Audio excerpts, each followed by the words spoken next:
धौलपुर गांव अपनी पुरानी परंपराओं और रीति रिवाजों के लिए जाना जाता था। आज भी पुरानी पीढ़ियों से चली आ रही परंपराओं को वहां के लोग मानते थे। इन्हीं परंपराओं में से एक परंपरा थी बारात में औरतों का न जाना। सदियों से इस गांव की औरतें बारात में नहीं जाती, केवल पुरुष और बालक ही बारात में जाते थे। 2 दिन बाद गांव के जमींदार रतन सिंह के इकलौते बेटे अनिल की बारात पालमपुर गांव जानी थी। इसी वजह से गांव के सभी पुरुष बारात में जाने की तैयारी कर रहे थे। हवेली में बहुत चहल पहल थी। अनिल की मौसी की बेटी शीतल, जो शहर में पढ़ती थी, वो भी इस शादी का हिस्सा बनने के लिए पहली बार धौलपुर गांव आई थी।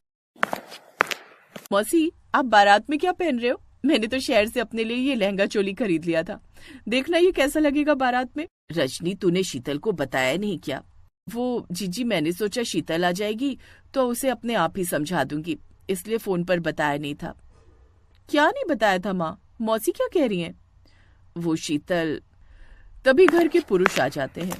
अनिल की माँ, मेरे बारात के 2 जोड़ी कपड़े बैग में डाल दियो, क्या पता बारात को लौटने में 2 दिन लग जाए। साधु साहब, सुना है बीच में जंगल पड़ेगा, हमें बारात को बहुत ध्यान से ले जाना होगा, पूरी सावधानी के साथ। हाँ, तो हमें चिंता किस बात की है? हमारे साथ बारात में औरतें तो है नहीं, हम पुरुष ही तो होंगे बारात में, तो किस बात का डर? औरतें साथ होती हैं तो डरने वाली बात होती है। औरतें बारात में तो जा नहीं रही हैं। मौसा जी, बारात में औरतें नहीं जाएंगी तो हम लोग क्या करेंगे? यहाँ पर नाच गाना करना, पीछे से शादी की खुशी में गीत गाना। मैंने तो ऐसा पहली बार सुना है कि बारात में औरतें नहीं जाएंगी, पर क्यों? क्योंकि हमारे यहाँ पीढ़ियों से यही रिवाज चला आ रहा है कि घर की औरतें बारात में नहीं जाती हैं। ये तो गलत है ना मौसा जी। अनिल भैया की शादी हो और हम बारात में ही ना जाए, तो फिर मैं यहाँ आई किस लिए हूँ जब मुझे अपने भाई की बारात में जाने का मौका ही नहीं मिलेगा। अनिल भैया, आप नहीं चाहते कि हम आपके साथ बारात में चलें? मैं इसमें कुछ नहीं बोल सकता शीतल। शुरू से ही मैंने भी यही रीति रिवाज देखा है। बारात में गांव में किसी भी घर की औरतें नहीं जाती हैं, पुरुष जाते और शादी करके बारात लौट आती है। अब मैं क्या बोलूं, ये तो पुराने रीति रिवाज हैं, पुरानी परंपराओं को हम भी नहीं तोड़ सकते। तोड़ना भी नहीं है, औरतों को घर में ही रहना चाहिए। शादी समारोह में केवल पुरुष ही जाते हैं। औरतें घर की 4 दीवारी में ही अच्छी लगती हैं। घर की इज्जत घर में ही रहनी चाहिए। चलो, तुम औरतें बारात को भेजने की तैयारी करो, हम जरा बाहर के काम देखते हैं। सारे पुरुष अपनी बात कहकर चले गए। शीतल का मन इन पुरानी रूढ़िवादी परंपराओं को अपनाना नहीं चाहता था। उसने अपनी मौसी के साथ साथ वहां बैठी रिश्तेदारी की सभी औरतों के चेहरे को देखा। ऐसा लग रहा था कि उनके चेहरे पर जबरदस्ती की मुस्कान है जो बिल्कुल नकली है। शीतल जानती थी कि घर की औरतें भी बारात में जाना चाहती हैं। कौन माँ नहीं चाहेगी कि वो अपने बेटे की बारात में जाए और खुशी में खूब नाचे गाए, खूब धूम मचाए। पर धौलपुर गांव की औरतें घर में रह गई। उनकी इच्छाएं मन में ही दबी हुई थी। शीतल ने मन ही मन ठान लिया था कि वो इस पुरानी परंपरा को बदल कर रहेगी। इसलिए बारात जब निकल गई तब शीतल ने अपनी मौसी को समझाया और हिम्मत दी। मौसी, हमारे पास ये बहुत अच्छा मौका है कि हम इन पुरानी परंपराओं को बदल दें।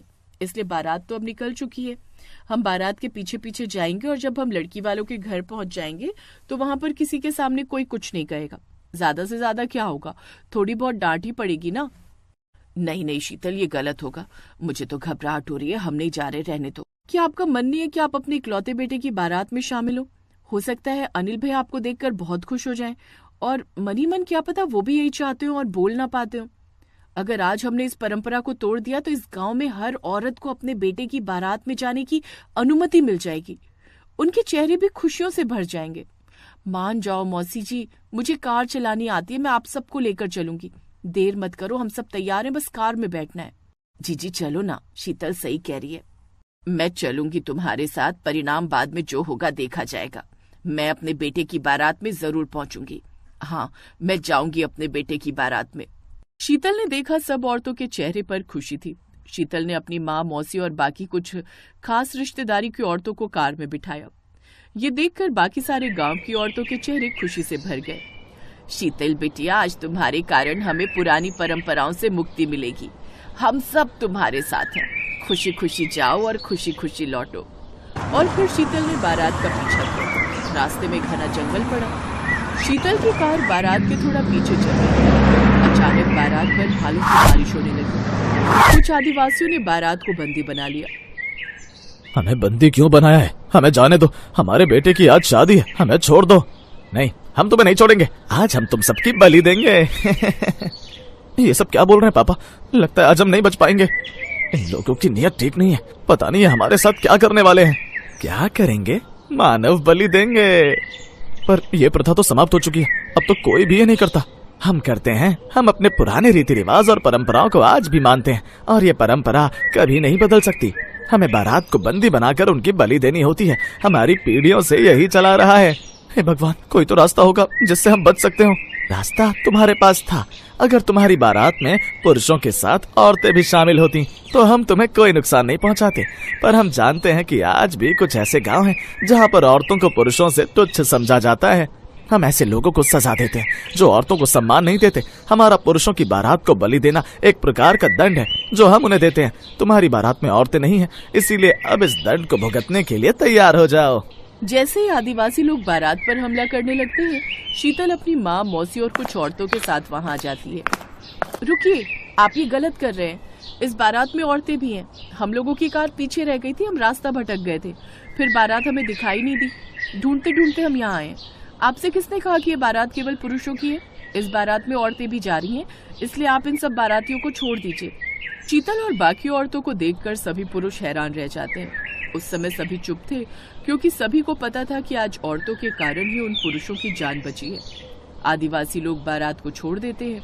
बारात को छोड़ दो, ये समझना कि तुम सबकी जान इन औरतों की वजह से बची है। अगर आज औरतें बारात में न जाती तो हम तुम्हें कभी नहीं छोड़ते। हमें उन पुरुषों से सख्त नफरत है जो औरत का सम्मान नहीं करते, औरत को घर की खुशियों में शामिल नहीं करते। सच तो यह है कि हम बलि देते ही नहीं, बस बारात को अपने पास कुछ दिन रोक लेते हैं ताकि शादी ना हो पाए और बारात के पुरुषों को सबक मिले। तुम सब औरतों का सम्मान करते हो, उन्हें बारात में अपने साथ ले जाते हो। ये देखकर हम आदिवासी बहुत खुश हैं। जाओ खुशी खुशी विवाह करके दुल्हन को विदा करके वापस घर लौटो। उस दिन धौलपुर गांव के पुरुषों को एक सबक मिला और उन्होंने अपने पुराने रीति रिवाज और परंपराओं को बदलने का फैसला लिया। अनिल की बारात में पुरुषों के साथ औरतें भी शामिल थीं और ये सब शीतल की कोशिश के कारण हुआ। अरे वाह ज्योति, आज तो तू बहुत जल्दी काम पर आ गई। वैसे आजकल तू टाइम पर ही आने लगी है। चल अच्छा है, मेरा काम भी टाइम पर हो जाता है। हाँ दीदी, वो आपको तो पता ही है, मेरी शादी तय हो गई है। माँ की तबीयत ठीक नहीं रहती, इसलिए जल्दी काम निपटाकर घर चली जाती हूँ। फिर बापू की रोटी सब्जी भी बनानी होती है। ठीक है, एक काम कर, पहले पार्लर खोलकर वहां का झाड़ू पोछा कर ले, फिर इधर की सफाई कर लेना। आज ब्राइडल बुकिंग लेनी है, कस्टमर आते ही होंगे। ठीक है दीदी। ज्योति मोनिका के घर काम करती थी। मोनिका ने घर में ही एक ब्यूटी पार्लर खोल रखा था जो वो बहुत सालों से चला रही थी।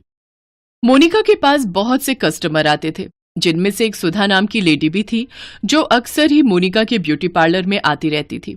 इसलिए सुधा मोनिका की अच्छी सहेली बन गई थी। सुधा दीदी, ये पानी। हाँ ला दे। और सुन, नहा धोकर आई है ना? मेरा आज सोमवार का व्रत है, झूठे हाथों से पानी लूंगी या कुछ खाऊंगी तो मेरा व्रत खंडित हो जाएगा। दीदी मैं नहा कर ही आई हूं, आज मेरा भी सोमवार का व्रत होता है।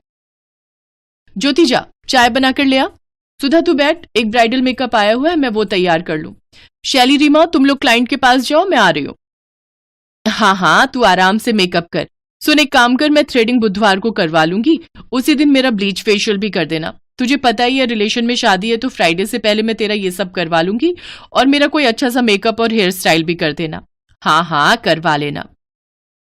अगले 2-3 दिन तक सुधा पार्लर में ही आती रही क्योंकि उसके घर में फंक्शन था। इसी बीच ज्योति भी काम पर आती। मोनिका दीदी, दुल्हन के मेकअप के बहुत पैसे लग जाते होंगे ना? हाँ, सबसे तो मैं पैसे लेती हूँ, पर तू क्यों पूछ रही है ये? टेंशन मत ले, मैं तेरा मेकअप ऐसे ही कर दूंगी, अभी तो शादी को टाइम है। हाँ दीदी, अभी तो कुछ दिन बाकी है। थैंक यू दीदी, आप मेरा दुल्हन का मेकअप करोगे? मैंने ये बात माँ को भी बताई थी। अच्छा दीदी, मैं चाय बनाकर लाती हूँ, आप सुबह से पार्लर में काम कर रही हो, थक गई होगी। मोनिका की सहेली सुधा ये सब बातें सुन चुकी थी। बात सुन मोनिका, मैं ये क्या सुन रही हूँ? ज्योति की शादी होने वाली है। हाँ, इसी महीने की 15 तारीख को इसकी शादी है, तो मैं ही इसका ब्राइडल मेकअप कर रही हूँ। इसका बहुत मन था कि ये मेरे से मेकअप करवाए। तू पागल हो गई है, तेरा दिमाग खराब है। इतने महंगे प्रोडक्ट मेकअप के तू इसके चेहरे पर लगाएगी? अरे वो एक काम वाली है, उसको तैयार करने में तू खुद सोच, तुझे घिन नहीं आएगी? सच में तू बहुत सीधी है। अरे ये काम वालियां बहुत चालाक होती हैं, जानबूझकर गरीब बनने का नाटक करती हैं ताकि तुझ जैसी सीधी सादी औरतों को फंसा सके। नहीं नहीं, ऐसी बात नहीं है सुधा, बेचारी बहुत गरीब है। अब उसका दुल्हन का मेकअप कौन करेगा? और फिर मेरा तो खुद का ब्यूटी पार्लर है, वो मेरी काम वाली है, इतनी मदद तो मैं उसकी कर ही सकती हूँ ना। मैं तो तुझे यही कहूंगी कि काम वालियों को सिर पर चढ़ाना अच्छी बात नहीं है। तू गलत कर रही है। देखना, जब तेरे साथ कुछ गलत होगा ना, तभी तुझे अक्ल आएगी। मोनिका सुधा की बातों पर ध्यान नहीं देती, पर सुधा मन ही मन अपने आप को सही साबित करने के लिए एक योजना बना चुकी थी। सुधा के घर जो फंक्शन था उसके लिए वो मोनिका के पास तैयार होने के लिए आई हुई थी। मेकअप किट यहीं तो रखा था, आज सुबह से ढूंढ रही हूं, कहीं दिख नहीं रहा। सारे मेकअप के प्रोडक्ट्स तो उसी में ही है। क्या हुआ मोनिका, जल्दी कर, मेरा हेयर स्टाइल बना और मेकअप करके मुझे भेज। मेरे हस्बैंड वेट कर रहे हैं, हमें फंक्शन के लिए निकलना है। अगर मुझे पता होता कि तेरा मेकअप किट नहीं मिल रहा तो मैं आती ही नहीं। वैसे रखा कहाँ था? ऐसे तो तेरे पार्लर से कोई चीज नहीं खोती। पता नहीं कहाँ रखा था, हेल्पर से भी फोन पर पूछ लिया, दोनों को नहीं पता। कोई नहीं, बाद में ढूंढ लूंगी।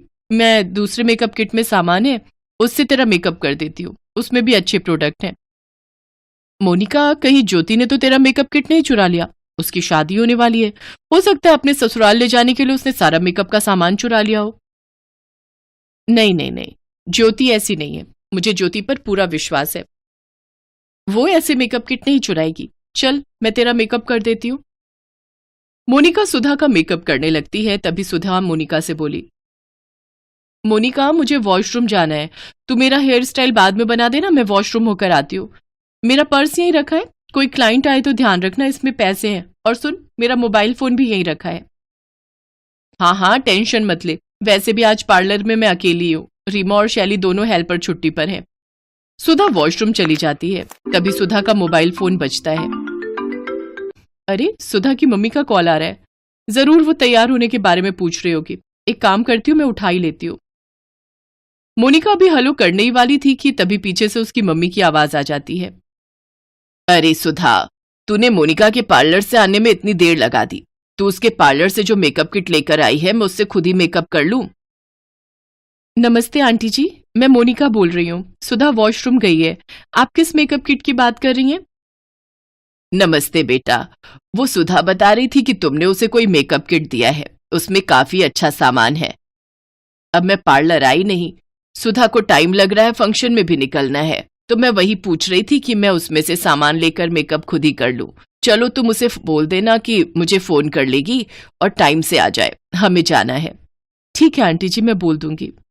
मोनिका जब सुधा की सच्चाई जानती है तो वो गुस्से में आग बबूला हो जाती है। सुधा, उस दिन के पार्लर के काम के और आज के काम के मिलाकर तुम्हारे 6,000 रुपए का बिल बना है, तो तुम मुझे अभी दे जाना, मेरा हिसाब क्लियर हो जाएगा। पर मोनिका, मैं तो तुम्हारी सहेली हूं ना, तुम तो मेरे से बहुत कम पैसे लेती हो। मैं तुम्हारी सहेली नहीं हूं सुधा, तुमने एक गरीब पर चोरी का इल्जाम लगाया। तुम्हारी ज्योति से क्या दुश्मनी थी? इतनी नफरत एक गरीब के लिए? आज से मैं तुम्हारी दोस्त नहीं हूं। अपना हेयर स्टाइल कराओ और यहां से चलती बनो, और बिल अभी देकर जाना। मुझे सब पता चल गया है, तुम्हारी मम्मी का फोन आया था, मेकअप किट तुमने चुराया और नाम ज्योति का लगा दिया। मुझे अपने आप पर पछतावा है कि मैंने तुमसे दोस्ती की। जल्दी से हेयर स्टाइल करवाओ और जाओ। सुधा का मुंह जरा सा रह जाता है और वो अब तक का सारा बिल भरकर वहां से चुपचाप चली जाती है।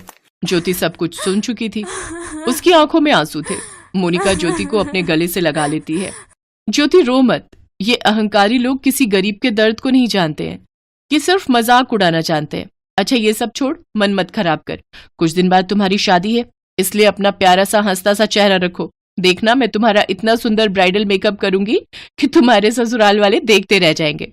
अच्छा, मैंने तुम्हारे लिए एक लहंगा भी खरीदा है, वो मेरी तरफ से तुम्हारी शादी का गिफ्ट रहेगा। दीदी, दीदी आप सच में बहुत अच्छी हो दीदी, भगवान आपको बहुत खुशियां दे। ज्योति की शादी का दिन आता है। मोनिका ज्योति के लिए बहुत सुंदर लहंगा चोली खरीद कर लाई थी। वो ज्योति का बहुत ही सुंदर ब्राइडल मेकअप करके ज्योति को तैयार करती है। ज्योति के ससुराल वाले और माता पिता सब ज्योति को जब दुल्हन के रूप में देखते हैं तो वो बहुत खुश होते हैं। ज्योति मोनिका और उसके हस्बैंड को भी अपनी शादी में इनवाइट करती है। मोनिका और उसके हस्बैंड अच्छे पैसे वाले थे। वो ज्योति के माता पिता को उसकी शादी के लिए कुछ पैसे भी देते हैं ताकि ज्योति की शादी अच्छे से हो सके। ज्योति खुशी खुशी अपने ससुराल जाती है। ज्योति की माँ सावित्री मोनिका के घर काम करने लगी। वो अक्सर ज्योति के बारे में मोनिका को बताती रहती। शादी के फोटो वीडियो सब दिखाकर वो बहुत खुश थी। क्योंकि उन्होंने सपने में भी नहीं सोचा था कि उनकी बेटी इतनी सुंदर तैयार होगी और खुशी खुशी ससुराल विदा होगी। मोनिका भी ज्योति की खुशहाल जिंदगी के बारे में सुनकर बहुत खुश होती है। Thanks for watching.